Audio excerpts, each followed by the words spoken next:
Welcome to Senior Health, where we believe that growing older can mean growing stronger, wiser, and healthier every day. Let me ask you a gentle question. When was the last time you smiled? Just because. Not because someone told a joke. Not because a camera pointed your way. But because your heart felt light, or you wanted to invite peace into your day.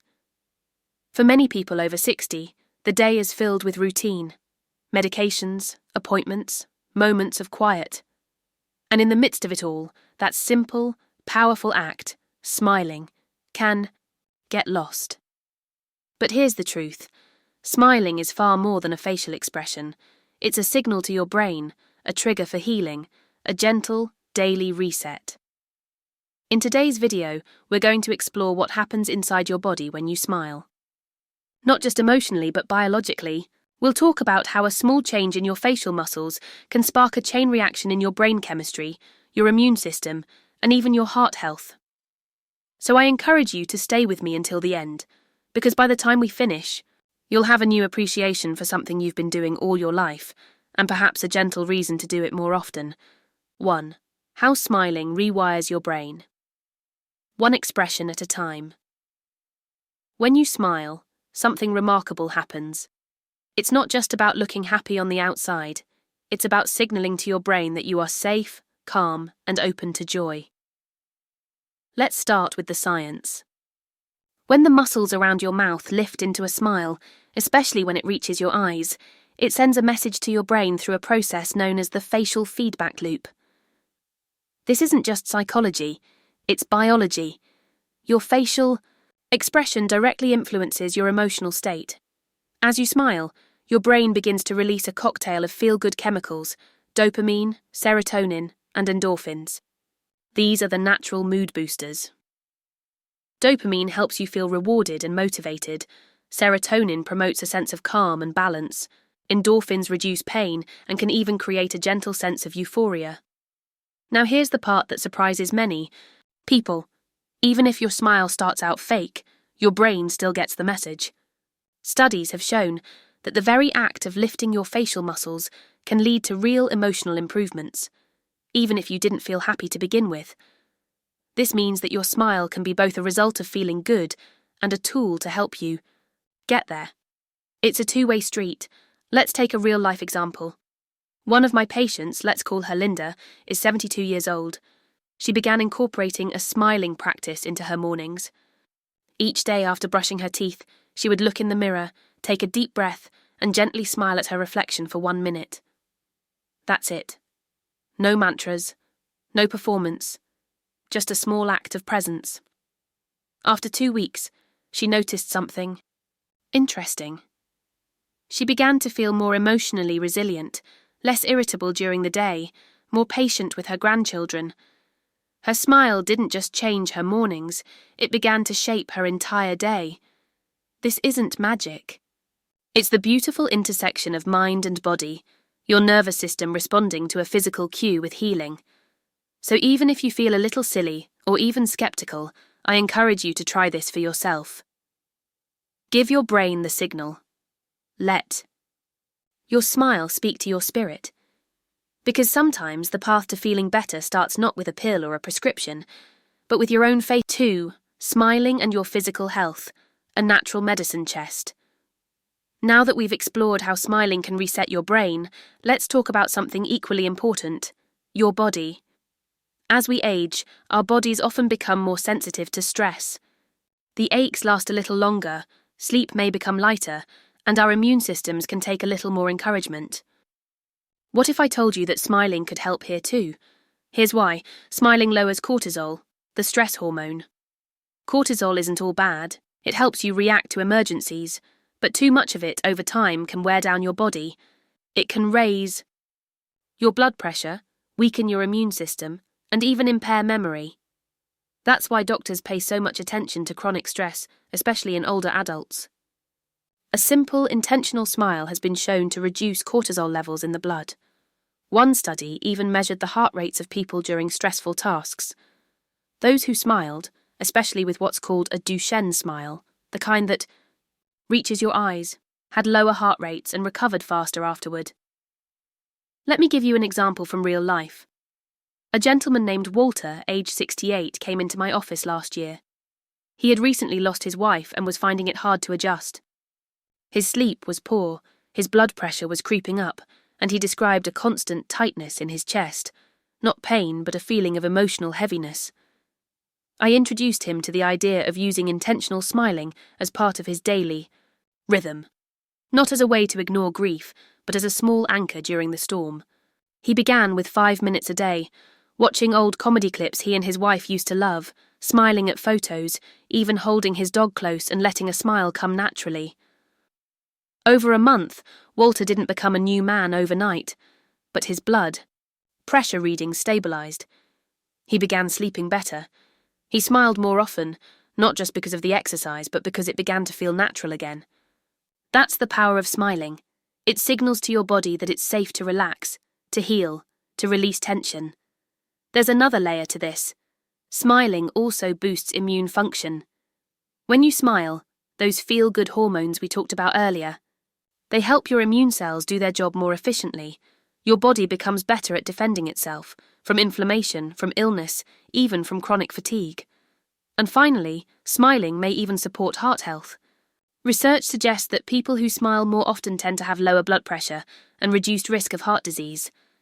It's not just about diet and exercise, though those are important. It's also about how you emotionally process the world. Your body listens to your mood, and a consistent mood of gentle optimism, even if it's soft and quiet, has a protective effect. So, if you've ever thought, what good is a smile when I have so many health issues? So I invite you to flip that question. What if my smile could be part of the healing? You don't need to force joy. You don't need to ignore reality. 3. Smiling and mental wellness, building resilience. After 60. Let's now take a closer look at smiling as a daily practice for emotional wellness, especially in the later stages of life. After the age of 60, many people find themselves facing new emotional landscapes. The loss of loved ones, retirement, physical limitations, or changes in independence can shift how we see ourselves and the world. It's natural to experience waves of loneliness, frustration, or low mood. But within those moments, a small act like smiling can help us navigate the tide. You see, smiling doesn't just create pleasant feelings. It helps us build emotional resilience. Let me explain what that means. Resilience isn't about always feeling cheerful or pretending everything is okay. It's about having the tools to gently bounce back when life feels heavy. And smiling, especially when done with intention, is one of those tools. Smiling triggers the release of serotonin, a hormone that stabilizes our mood. When serotonin levels are steady, we're less likely to feel overwhelmed by anxiety or sadness. For seniors, this is especially important, because as the brain ages, its ability to regulate mood can become more sensitive to stressors. I often compare it to a thermostat. In younger years, your emotional thermostat may have been able to self-adjust easily, but later in life, it might take more care to maintain a balanced setting. And smiling is like adding just a little more warmth to the room when it starts to cool. Let me share the story of Martha, a retired librarian who once told me, "I've lived a quiet life, but my feelings can get loud in the evening." She found that her mood dipped most just after sunset, a time when the house grew quiet and memories felt stronger. We talked about creating an emotional bridge, a simple ritual to help her move from daytime into the evening with softness. She started a habit of smiling while holding her warm tea, just for a moment before dinner. It was a smile of gratitude, of gentle survival, of presence. She told me that this habit didn't make the sadness vanish, but it gave her something steady to return to. A rhythm. A signal that said, "I'm still here, and I'm okay." There's also a social side to this. Smiling helps us connect. And connection, even in small doses, is one of the best ways to protect emotional health after 60. When you smile at someone in the grocery store, at the park, or across the dining table, you send a message. I see you. I welcome you. I'm open to this moment. These small exchanges can become lifelines. They may not turn into deep friendships, but they reinforce something essential, that you are part of the living, breathing human circle, and that matters deeply. Studies even show that older adults who maintain a positive facial expression are perceived as more approachable, more trustworthy, and more engaged, even if they don't say a word. A smile can open a door where words may not. Of course, there will be days when smiling feels hard, and that's okay. This isn't about pressure, it's about possibility. On those days, even imagining a smile can start to shift the chemistry of your brain. Visualizing warmth, comfort, a grandchild's laughter, or a favorite memory can create a soft curve on your face. And that curve is where healing begins. So if you're navigating a season of emotional heaviness, I offer you this. Start small. Start gently. Start 4. Smiling as social medicine, rebuilding connection at any age. Let's talk about something many people over 60 quietly wrestle with, the slow erosion of social connection. As we grow older, our social world can begin to shrink. Children move away, friends move or pass on. Daily routines may no longer include a workplace, and with that, opportunities for casual conversation become fewer. And for some, even when surrounded by others, there can still be a sense of isolation. This is where the simple act of smiling becomes something powerful. Not just a reflection of joy, but a bridge toward it. You see, smiling is one of the most universal forms of communication. It cuts through language, culture, even silence. And for older adults, it can be a subtle but meaningful invitation to connection. A smile can start a conversation. It can soften a stranger's expression. It can make you feel less invisible and remind others that you're still vibrantly present in the world. I remember a man named George, 76 years old, who told me he used to feel like people stopped seeing him after he retired. At the coffee shop, no one made eye contact. At the pharmacy, people rushed past. It left him feeling invisible. So we came up with a challenge together. Every day for a week, he would intentionally smile at 5 strangers. Nothing more. Just a warm, open smile. By the end of the week, George had stories to share. A young woman smiled back and said, "I needed that." A cashier at the grocery store lingered to chat about her day. Even a fellow bus rider began saving him a seat. George said, "I felt like I'd rejoined the world." The smile had become his calling card, his way of stepping back into connection. There's another layer here too. Smiling not only makes others feel good, it changes how they see you. People are more likely to approach someone who smiles. They perceive you as more trustworthy, more competent, even more youthful.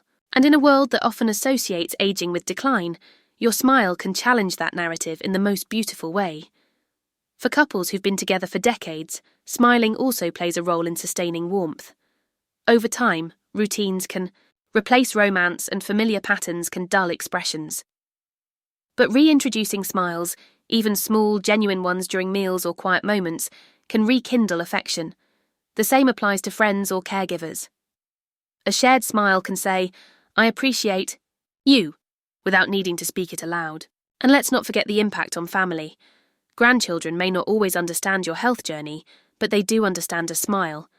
It's your way of saying, "I'm here, I love you, you matter to me." Even when your body feels tired, or your words don't come easily, a smile connects across generations. Now, I know there are days when smiling feels forced, when you'd rather retreat than reach out. That's okay. No one needs to be cheerful all the time. But here's a gentle truth. Isolation can quietly erode health just as much as high blood, pressure or poor sleep. And a smile can be the first pebble tossed into still water, the first ripple of reconnection. So whether you live alone or with others, whether you're surrounded by people or seeking deeper companionship, remember this. Your smile has the power to shift the atmosphere. It can turn a silent room into a space of possibility. Start small. Smile at the mail carrier, at the neighbour walking their dog, at your reflection when you're feeling brave.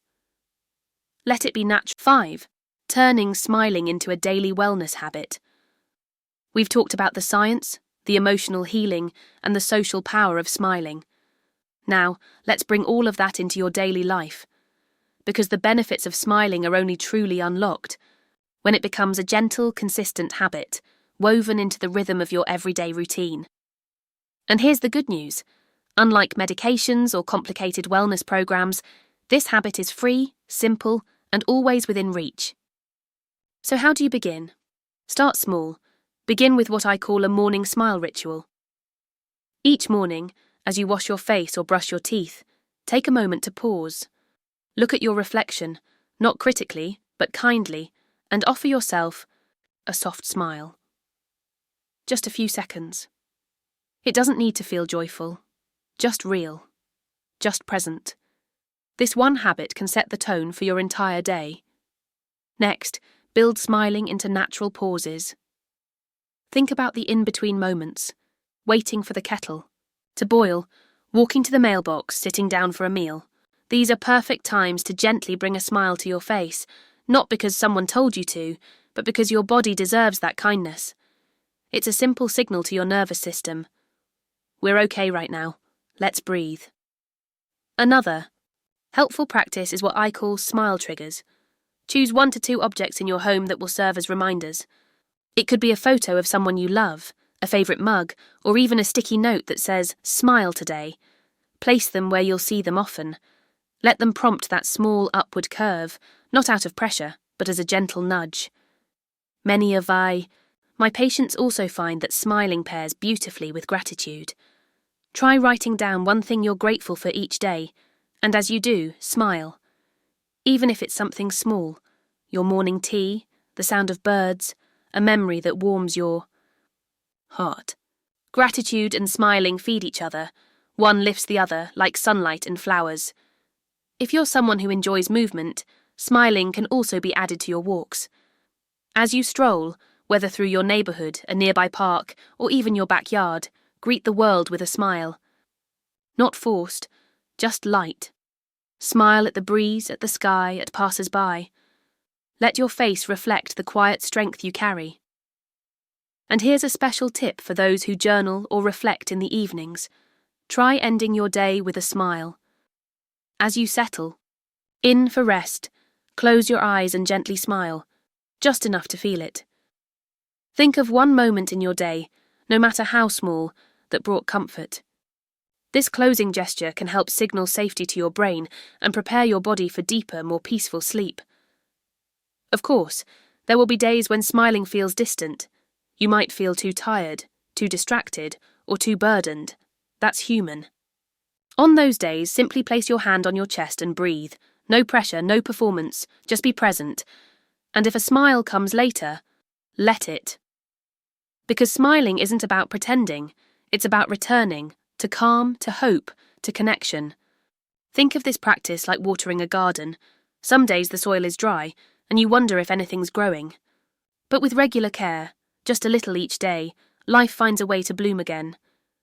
So give your smile time. Let it become part of your self-care, just like taking your medication, staying hydrated, or stretching in the morning.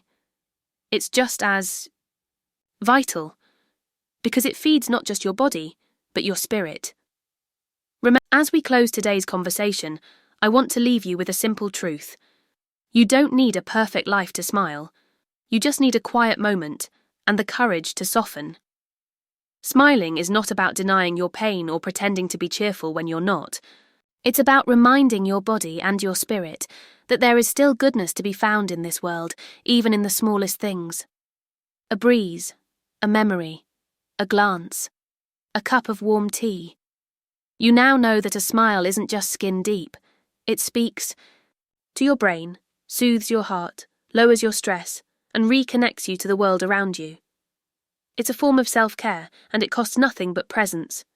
So I invite you to carry this practice into tomorrow, into your routine, into your relationships, into the mirror.